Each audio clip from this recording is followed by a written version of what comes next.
Hello students, good morning. Class 12th मनोविज्ञान के class में आप लोगों का स्वागत है। मैं डॉक्टर आना मुजीब, मनोविज्ञान विभाग, मरवाड़ी कॉलेज रांची। आज आप लोगों को सबसे पहले सिलेबस से संबंधित कुछ बातें बताई जाएंगी। जैसा कि आप लोग जानते हैं, मनोविज्ञान एक प्रायोगिक विषय है, प्रैक्टिकल सब्जेक्ट है, जिसमें 30 मार्क्स का प्रैक्टिकल होता है और 70 मार्क्स का आप लोगों के लिए थ्योरी है। इस थ्योरी पोर्शन में 9 चैप्टर्स आते हैं, जिसे मैं आप लोगों को स्क्रीन पे दिखाऊंगी और उससे रिलेटेड बताऊंगी कि किस चैप्टर में आपको क्या पढ़ना है। ओके, अब आप स्क्रीन पे देखें। स्क्रीन पे आप लोग नज़र डालें। सबसे पहले नंबर 1 चैप्टर में मनोवैज्ञानिक गुणों में विभिन्नताएं, वेरिएशन इन साइकोलॉजिकल एट्रीब्यूट्स, जिसके अंतर्गत बुद्धि से संबंधित बातें बताई जाएंगी। बुद्धि क्या है, उसको किस तरह हम लोग परिभाषित कर सकते हैं, उसकी अवधारणाएं क्या हैं, बुद्धि के प्रकार कितने हैं या उसकी थ्योरी क्या क्या है। नंबर 2 चैप्टर में 2 चैप्टर स्व तथा व्यक्तित्व, सेल्फ एंड पर्सनालिटी। स्व क्या है, सेल्फ क्या है? हर व्यक्ति का एक अपना स्व होता है, जिससे व्यक्तित्व का निर्माण होता है, जो एक दूसरे से संबंधित होते हैं। तो स्व को देखने के बाद हम लोग व्यक्तित्व पे आएंगे। व्यक्तित्व को किस तरह हम परिभाषित कर सकते हैं, व्यक्तित्व क्या है, इसके अनुसार मनोवैज्ञानिकों ने क्या क्या परिभाषाएं दी हैं। उसके बाद नंबर 3 चैप्टर इज जीवन की चुनौतियों का सामना, मीटिंग लाइफ चैलेंजेस में समायोजन या एडजस्टमेंट क्या है, meaning and definition of adjustment हम लोग पढ़ेंगे। कैरेक्टरिस्टिक्स ऑफ एडजस्टमेंट पढ़ेंगे, एरियाज ऑफ एडजस्टमेंट पढ़ेंगे। उसके अतिरिक्त स्ट्रेस या प्रतिबल इस चैप्टर में आ जाएगा। अब हम लोग देखते हैं चैप्टर नंबर 4, मानसिक विकार, साइकोलॉजिकल डिसऑर्डर्स। साइकोलॉजिकल डिसऑर्डर्स क्या है? मानसिक रूप से जो बीमार होता है या मानसिक रूप से विकृति। इसके अंतर्गत सबसे पहले असामान्य क्या है, एबनॉर्मल किसे कहेंगे, what do you mean by abnormal, या फिर उसकी क्या विशेषताएं हैं, क्या उसके अंतर्गत कौन कौन से दृष्टिकोण आते हैं, असामान्यता के प्रकार क्या हैं, सामान्य एवं असामान्य में अंतर क्या क्या हो सकता है, असामान्यता के कारण मनोविकारों का वर्गीकरण, क्लासिफिकेशन ऑफ मेंटल डिसऑर्डर्स। उसके अलावा सबसे ज़्यादा जो इम्पोर्टेंट चीज़ है वो है प्रमुख मानसिक विकृतियाँ, मेजर मेंटल डिसऑर्डर्स कौन कौन से हैं, इस पे इस चैप्टर में चर्चा की जाएगी।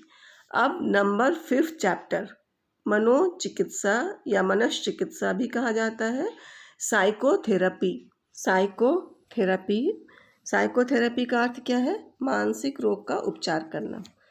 तो मानसिक रूप से जो लोग बीमार होते हैं उनका उपचार किस तरह किया जाएगा, यह इस चैप्टर में आएगा।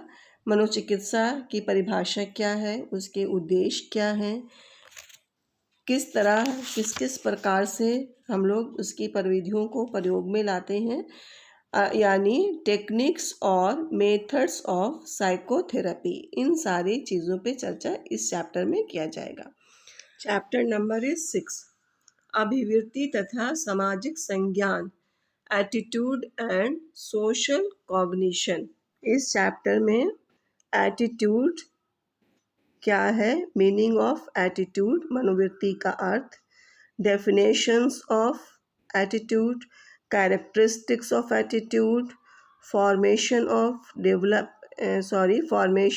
और डेवलपमेंट ऑफ एटीट्यूड, मनोवृत्तियों का निर्माण या विकास, ये सारी चीज़ें इसमें आ जाएंगी। उसके बाद हम लोग इसी चैप्टर में स्टेरियोटाइप्स या रूढ़ि युक्तियों को देखेंगे, प्रेजुडिस को देखेंगे। अब हम लोग देखते हैं नेक्स्ट चैप्टर 7, सामाजिक प्रभाव तथा समूह प्रक्रम, social influence and group processes.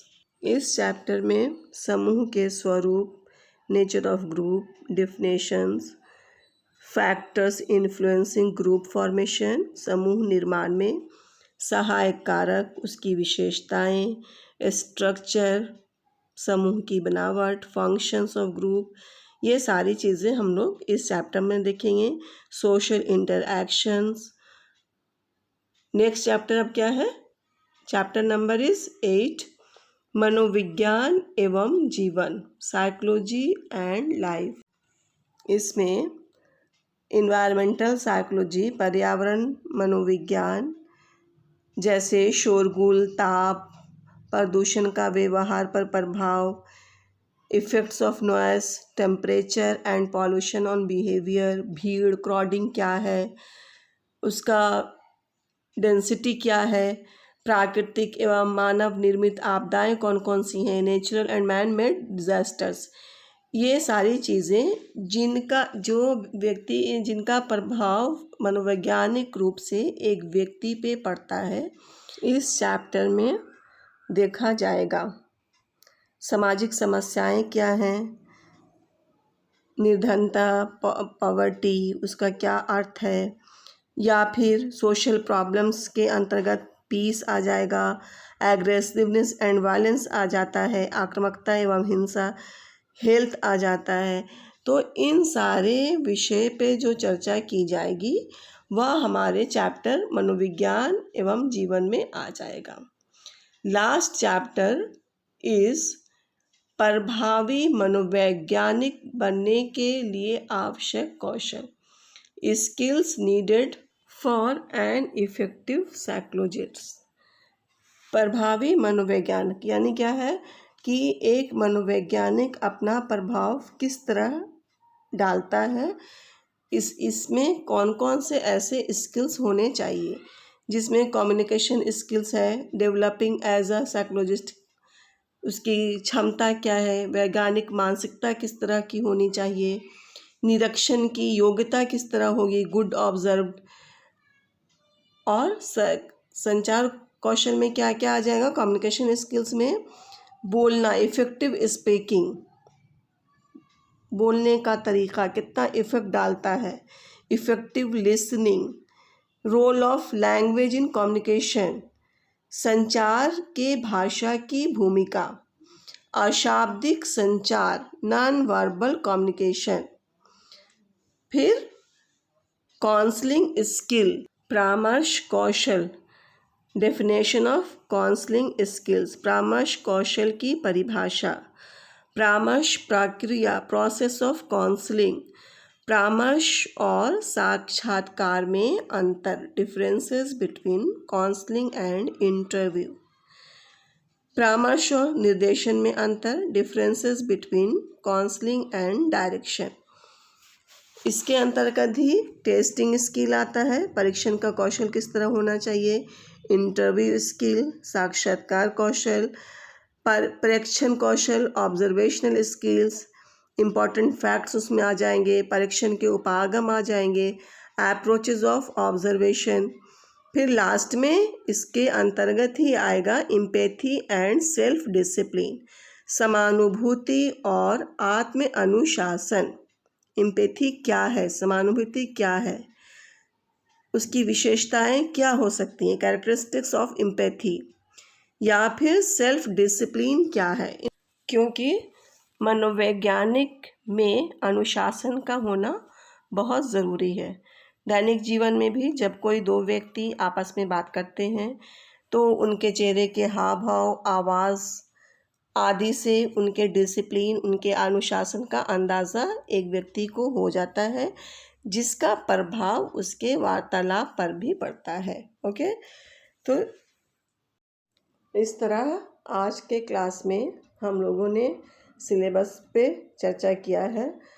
Next classes में मैं स्टार्ट करूँगी आप लोगों का चैप्टर नंबर 1, मनोवैज्ञानिक गुणों में विभिन्नताएं, जिसमें हम लोग बुद्धि पे चर्चा करेंगे। बुद्धि क्या है, आम बोलचाल की भाषा में हम लोग बुद्धि को किस तरह डिफाइन करते हैं, मनोविज्ञान में बुद्धि की अवधारणा क्या है, मनोविज्ञान में बुद्धि का अर्थ किस तरह डिफर करता है, किस तरह अलग हो जाता है। इन सारे विषयों पर चर्चा हम लोग अगले क्लासेस में करेंगे। आज का क्लास यहीं तक। Okay, thank you.